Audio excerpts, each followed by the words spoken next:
Chapter 1. Dumb Politics.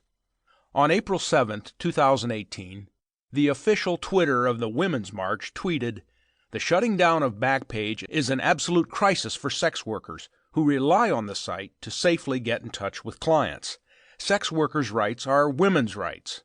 The Women's March organization is a left-wing group whose aim, according to its website, is to create a society in which women, including black women, native women, poor women, immigrant women, disabled women, Muslim women, and lesbian, queer, and trans women, are free and able to care for and nurture their families, however they are formed, in safe and healthy environments free from structural impediments.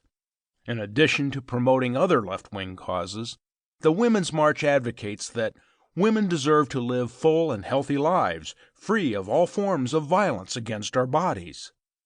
So now that the almighty righteousness of the Women's March has been established, it is important to look at its defense of Backpage, the former website www.backpage.com. Backpage was an online forum designed to provide local classifieds, but which mostly served as an outlet for prostitution. The law eventually caught up with Backpage, and an investigation revealed that some of the prostitution ads on the website included minors as young as 14, as well as other women who had been forced into sex trafficking.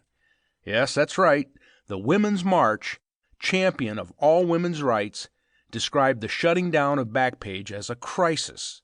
The active abuse and exploitation of women lost one of its greatest outlets, and America gained a serious calamity on its hands.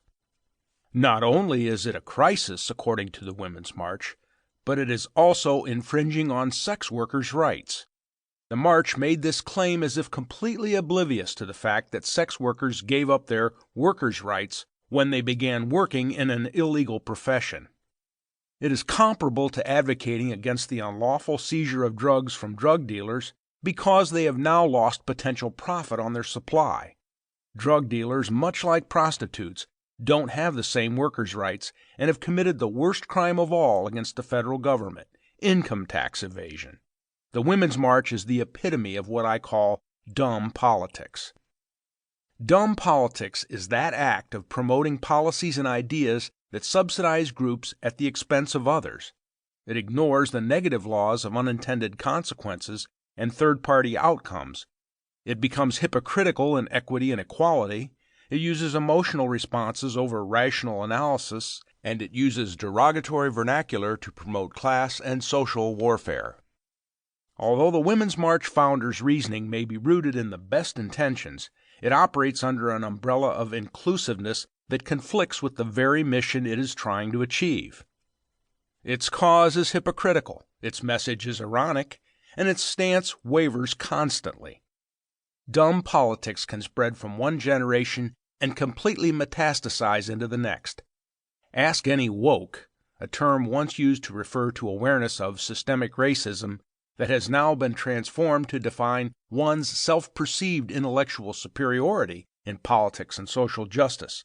Millennial, what special interest group in Washington is responsible for the alarming death toll in the United States? And the answer would probably be the National Rifle Association, NRA. Never mind the hundreds of thousands of deaths Planned Parenthood is directly responsible for each year at taxpayers' expense. Even late-night TV show comedian Jimmy Kimmel said the NRA has the Republican Party's balls in a money clip. Yet Planned Parenthood has donated nearly the same amount to individual candidates as the NRA since 2012. Jimmy appears to have his balls caught in a dumb politics vice. That kind of testicular snare would make anyone woke. But recognizing the irony of this scenario requires cognitive thinking. Dumb politics hates cognitive thinking and prefers the naivete of assimilation. By promoting left-wing values, individuals have become less individual and instead conform to those same statist values largely fostered in media, entertainment, culture, big business, and universities. That conformity of thought leads to the re-election of political hacks who exploit the malleable minds of the young and uninformed. To keep listening to this audiobook, I've left you a link in the description so you can do it. at no cost thanks to Audible's 30-day free trial.